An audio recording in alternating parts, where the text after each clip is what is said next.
What's up, everybody? Scott of All Trades here, doing an emergency roofing repair on my house. End of August, so in another 2 months we're going to be into fall, and we always get a ton of rain in the Northeast in the fall. Cane season and all that's coming. So I've got a little bit of heavy rain last night or the other day, and there's a dripping down through this skylight, and it's right above my wife's office computer. It's going to rain again in 2 days.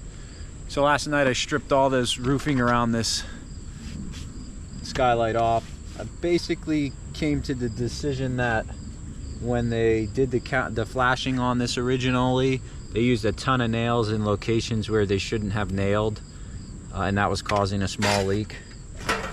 So this portion of the house was built in '97, and this style skylight didn't require any type of membrane around it at that time. They just used the flashing, and it would just have felt paper up to the edge. That's kind of gone away. Now they recommend that you use a membrane. I didn't really have the money to pay for an entire roll of membrane because it's over $200, but I did buy a type of self-stick, it's almost like self-stick tar paper with stone on it. So I've got that rolled up around the edges and everything, and I had a pack of shingles, so I already kind of re-shingled this area, but I need to go get another case of shingles, and then I'll be just putting the camera on time lapse while I shingle out this roof. I'll talk a little bit about step flashing. I'm not an expert roofer by any means, but the concept is pretty simple. The biggest thing is you got to make sure you don't put nails through this flashing. And if you do, they need to be nailed high enough so there's a couple layers of shingles over it. Otherwise, you know, if you put holes in the flashing really low, it's gonna leak. So let me get some more shingles, and then I'll show you a couple things about flashing a skylight. So this is a piece of flashing that the step flashing that the manufacturer sells with that window that's installed. So this is the old stuff that came off, and you can see how there's nail holes throughout the flashing, and really in places that it shouldn't have nails. I had previously tried to repair it with some roofing tar and just to tar the shingles down, but it was still leaking. So you can't buy flashing this size at the regular store. So you can buy a whole roll of flashing, and then you basically cut it and bend it.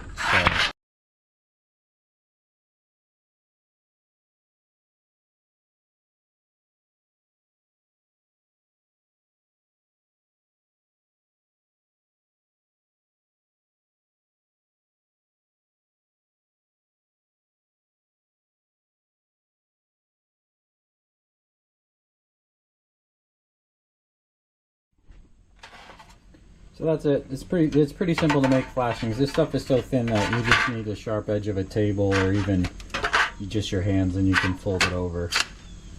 So there's 14 of them, so that should be enough. I think I only need 12.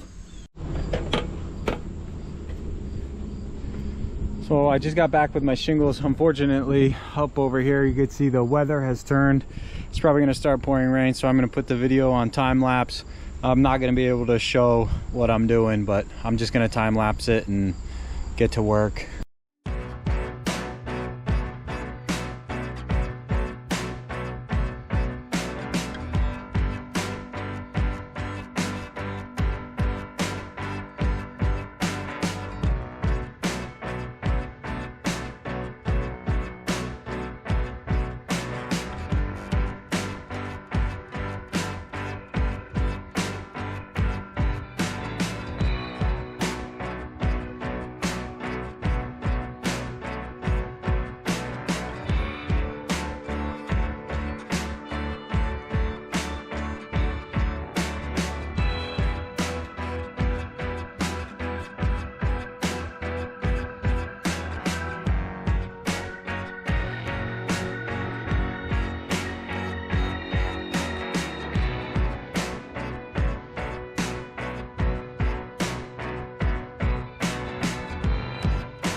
figured I'd take a second just to show the detail of the step flashing. It might be kind of hard, but there's a shingle and then a piece of step flashing and another shingle and a piece of step flashing, and it goes all the way up. But you can see if you peel the shingle up, so that piece of step flashing ends just before the shingle edge.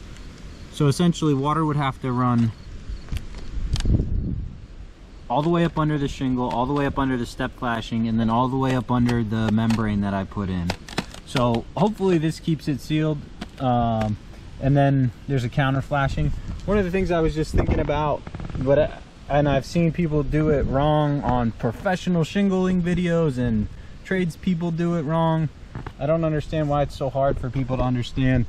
They even started putting this white line on the shingles. That white line is where you nail the shingles, not above it, not below it, through it. And this is a GAF shingle, so it's a pretty common shingle. It's a shingle you buy at Home Depot. But shingles are typically 2 sets, right? It's not one piece of shingle. There's a top sheet and a bottom sheet, and right here, right where that line is, they overlap. So if you nail through it, you're nailing through two layers thick of the shingle, so you catch the top layer and the bottom layer. If you high nail it, which would be above the line, you're only catching one thickness of the shingle. And the other thing that you do is if you high nail it above that, it crinks the shingle like that, and then your shingles don't lay flat. There's this row of black right here, shiny black, that's tar. So when this shingle gets hot, that tar is going to seal it down, and it's going to seal right on top of where that nail head is. So the water's not going to come back up and penetrate through there.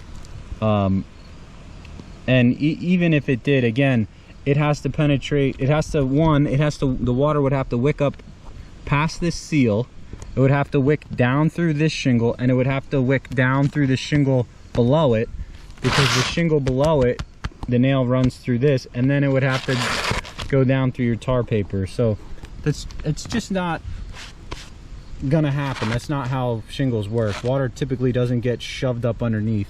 Now if you have an ice dam situation, or maybe some heavy driving rain on a shallow roof, maybe, but don't high nail your shingles. Go right through the line. Typically all new shingles have that line. It's where you put the nail. On this series it's a white line. On the old style shingles that I was using, it's a pink line that's right here. So I gotta lay this next shingle in. It needs to start from here and run all the way to the edge of the Skylight. So in order to cut this, you could measure it, or you could draw a line, but typically what a roofer will do, so they don't have to carry a tape measure around or use it when they don't need it, is so just take a shingle, flip it upside down, butt this end against wherever they want to go, and then they just follow it back. So it needs to go to right here, so they can put a little notch there.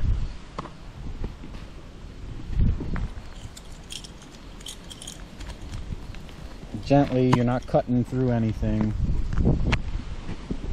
Take the shingle, move it up.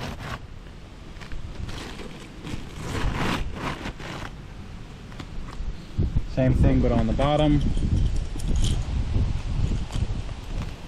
Little notch. Now you have a notch here and a notch there. You just cut a straight line.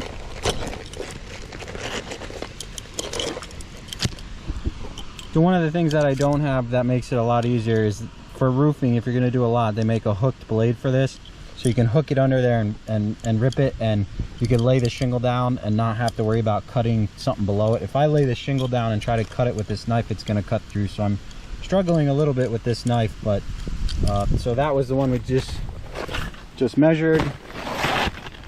So you can see it's butted up tight there, and it runs right here, no tape measure required. So those are the little things that roofers do that makes the job go a lot faster.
So this right here is a perfect example of why you don't high nail.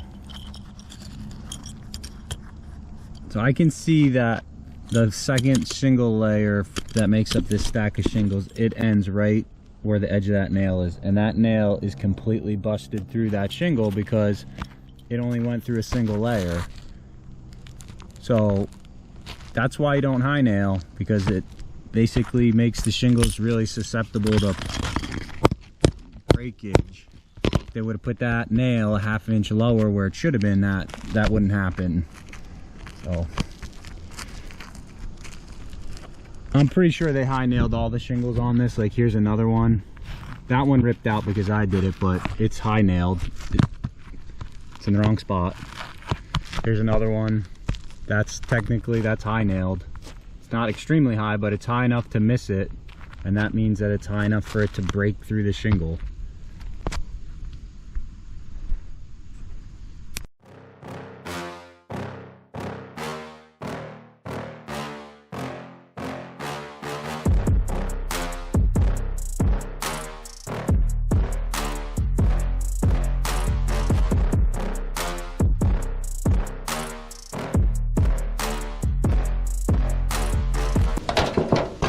So this is the flashing kit that goes across the top of the Skylight. This is from the manufacturer, so it needs to be got a metal edge here, and then it sandwiches into the edge here. So I just want to take a minute and put this in place and see what everything's going to look like. So I think right here, these shingles actually need to be on top of this.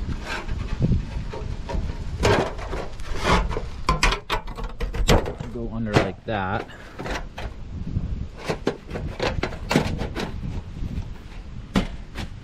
And then the same thing on the other side.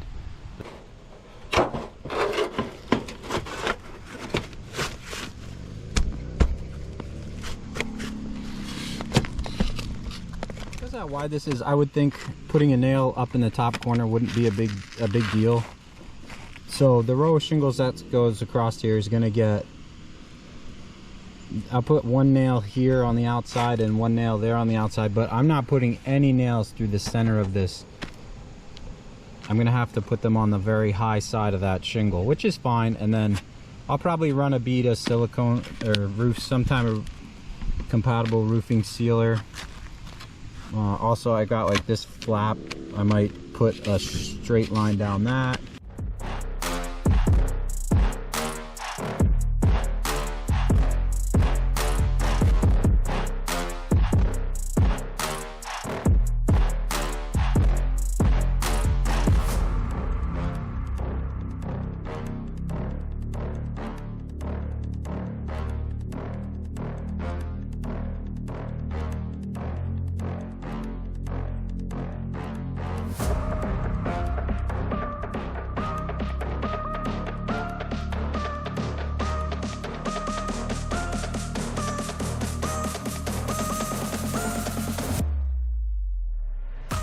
Looks like I got the ridge cap pulled back and all the shingles stripped back from before. I'm gonna try to change this up a little bit. The way they roof this, they have like tons of joints right there where the most water could get in the roof, and tons of joints right here where the most water can get in the roof. So I don't know why they staggered the joints this way. I don't think I cut these last night. I think that was where they originally had the seams. So I'm going to try to go back there and onto that side and potentially stagger them a little more. And I'm definitely going to stagger them more on this side because that's easy to do. And essentially that shingle edge is right here. Well, you can see it overlaps about 2 inches. So what I'm going to do is I'm going to cut that shingle right there and just move this seam away from the Skylight. I don't know why they didn't do that originally, but that's what I'm going to do.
Shingling done. All it's got the final row there. The next thing I need to do is flap the piece of ridge vent back and then go to the truck and get this ridge vent stuff that I bought. Hopefully it's the right stuff. I've never done it before. I thought you just cut 3-tab shingles and put them up here, but they have specific stuff at the store that I went to that's supposed to be for doing the ridge cap, so, or the ridge vent, so hopefully it works.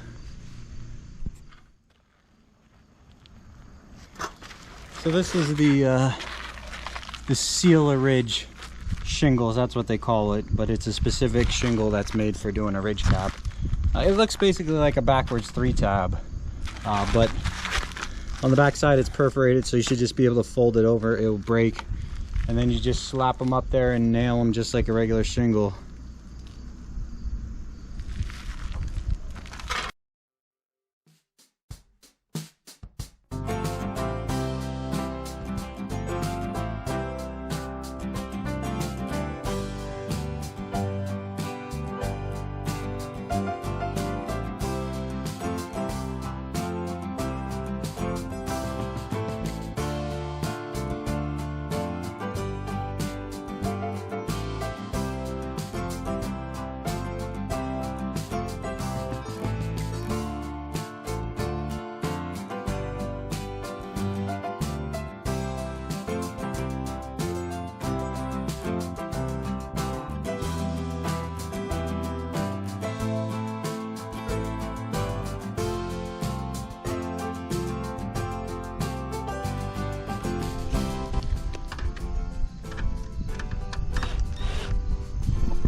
Okay, so that's the bottom and side flashing, and then the last piece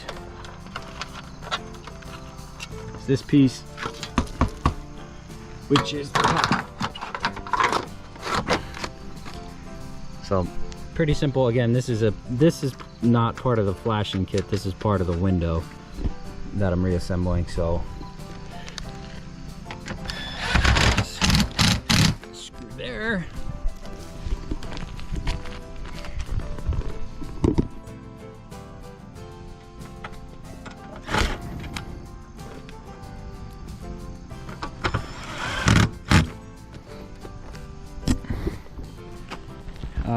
And that's pretty much done. Like I said, I'm gonna get some tar to tar this one piece down, and I'll probably put a little tar in that seam because I don't really like that there's a seam right there. But other than that, job done. Well, this was kind of a pain in the butt. I didn't really plan on doing this job right at this second, but it's starting to be kind of the rainy, wet season up here in the Northeast, and like I said earlier, this window is right above my wife's computer, so there's a couple $1,000s worth of computer equipment that's sit right below this leaky window. I came up here a couple weeks ago and tried caulking it closed, and she said the other day when it rained it was worse, so apparently I made it worse before. So I really hope redoing this flashing and putting the sticky back ice and snow shield around the window, which it didn't have before, helped. So the things I bought for the project, you know, to reflash one of these, to basically strip it down and completely redo it, I had to buy shingles. So the shingles cost me, I needed a pack and a half of regular shingles. I had some on hand, so I only bought one pack of regular shingles, and they were $45. I bought the ridge cap shingles, which were $50. I bought the snow and ice shield, which was $63. And then I bought nails and the flashing, which was about another $50 for both of those, for the 3-inch nails and the other nails. So into the whole thing, I think I spent about $200 to redo this, which isn't too bad. If you went and purchased the completely new flashing kit, it would have been $130, and that doesn't include shingles or the snow and ice shield So I wouldn't do that. As long as the top piece and the bottom piece aren't damaged, you could probably get away with just reflashing the sides. But the big thing I think that's going to improve this seal of this window is the snow and ice shield. You know, there was no waterproof membrane up the sides of that. It was just the metal step flashing, which Skylight manufacturers haven't done it that way in years. Like I said, this roof's a little over 20 years old, so hopefully I've got another Skylight here that was put in at the same time, and another one over there that was done at a similar time. Hopefully they don't start leaking soon, because if I have to spend another $200, yeah, it's just annoying. The roof here isn't that big, so to like rip it apart and re-splice in a bunch of shingles, it's kind of annoying. Plus the roof in this area is not in that great a shape anyway. It gets a lot of growth on it because of the shade. So I hope you enjoyed the video. Just a quick kind of emergency project on my house. You know, this is kind of the things you deal with once you're a homeowner. I don't know what a contractor would charge for this job. You know, I had $200 in materials, so most contractors are going to double the materials cost, so you're going to be paying $400 just for materials. And then the hourly rates for roofers right now, or even a half decent handyman, I don't know. I'm thinking well over $100 an hour, probably closer to 1.5 or 2. So I think I've got three or 4 hours into this job of the, you know, the physical labor. So I'm thinking you probably would be paying close to $600 to $800 to get somebody to do this job. So I'm not paying somebody $600 to swing a hammer for 3 hours. I can do that. Thanks for checking out the video. Like, comment, subscribe. I've got more content coming. I'm working over there. You can kind of see I got my shed moved, and I'm starting to build a building over there. So I started on that already, but leaky roof kind of took precedence, so I had to stop on that project. But that's going to be coming out very soon.